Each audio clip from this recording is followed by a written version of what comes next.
Hello everyone. Today we are going to cover next topic in banking insurance. So today's topic is kinds of the list of topics to be covered here are kinds of banks. Under this we have central bank, which is the Reserve Bank of India. Then comes after this is commercial banks, development banks, cooperative banks, and specialized. Well, starting with kinds of banks, there are various types of banks which operate in our country to meet the financial requirements of different categories of people engaged in agriculture, business, profession, etc. On the basis of functions, the banking institutions in India may be divided into the following types. First of all comes the central bank, which is the Reserve Bank of India. Reserve Bank of India is considered to be the main bank of the country. Then after this comes the commercial banks. Under commercial banks, we have three specific types, that is public sector banks, private sector banks, and foreign banks. Here, I will not be covering the topic commercial banks as I have already discussed it in a separate video. So please check that video for commercial banks. Then comes development banks. After that comes cooperative banks. Under cooperative banks, we have different specific types, which are primary credit societies, central cooperative societies, and state cooperative societies. Then comes specialized banks. Starting with central bank, that is RBI. Central bank acts as essentially as government's banker. It maintains a deposit accounts of all other banks and advances money to other banks when needed. The central bank provides guidance to other banks whenever they face any problem. It is therefore known as the banker's bank. The Reserve Bank of India is the central bank of our country. So basically, the role which RBI plays is to provide money or to grant a loan to other small banks or the other banks, whether private or public, which are running in India.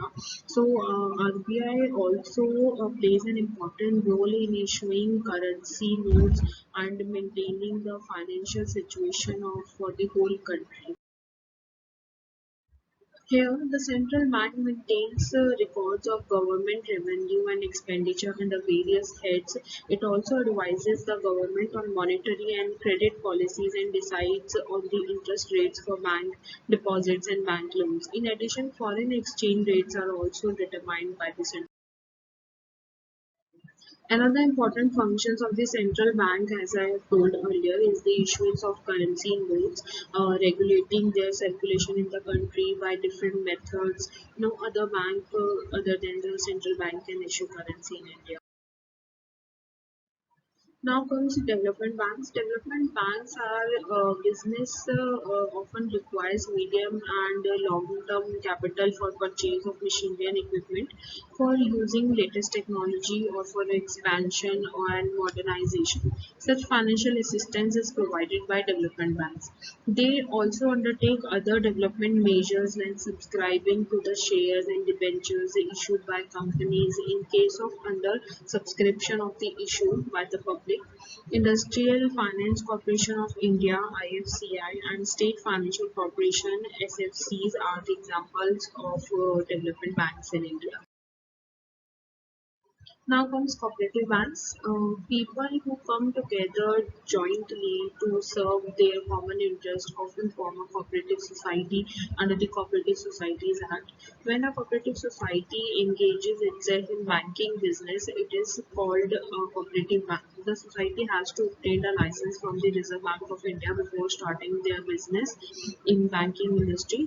Any cooperative bank as a society is to function under the overall supervision of registrar and cooperative societies of the state as regards banking business.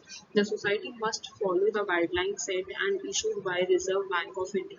The types of cooperative banks are three types. They are primary credit societies, central cooperative banks, and state cooperative banks. These banks are organized at three levels, that is village, town level, district level, and state level.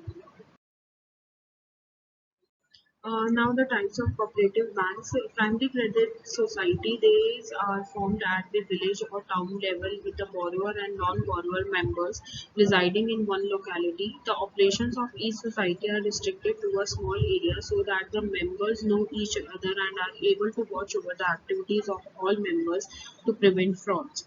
Now, central cooperative banks, these banks operate at district level, having some of the primary credit societies belonging to same district as their members. These banks provides loans to their members, that is primary credit societies, and function as a link between the primary credit society and the state cooperative banks. Now comes the state cooperative banks. These are the apex, or we can say highest level of cooperative banks in all the states of the countries. They mobilize funds and help in its proper channelization among various sectors. The money reaches the individual borrowers from state cooperative banks to the central cooperative banks and primary credit society. Now comes the specialized banks. Specialized banks, there are some banks which cater to the requirements and provide overall support for setting up business in specified areas of activities. Exim Bank, SIDBI, and NABARD are the examples of such banks. They engage themselves in some specific areas or activities and thus are called specialized banks.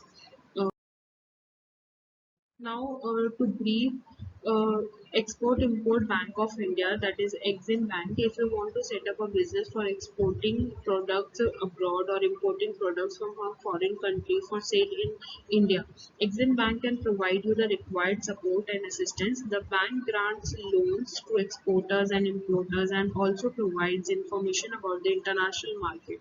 It gives guidance about the opportunities for export or import, the risk involved in it, the competition to be faced, etc.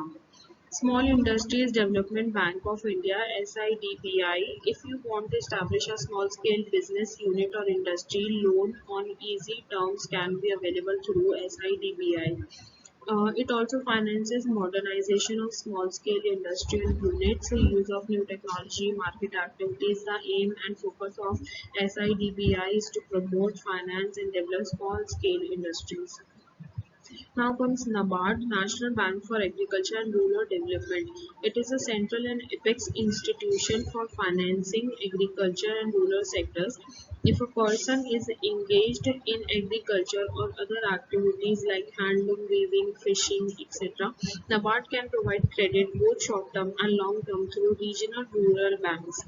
It provides financial assistance, especially to cooperative credit in the field of agriculture, small-scale industries, cottage and village industries, handicrafts, and allied economic activities in rural areas.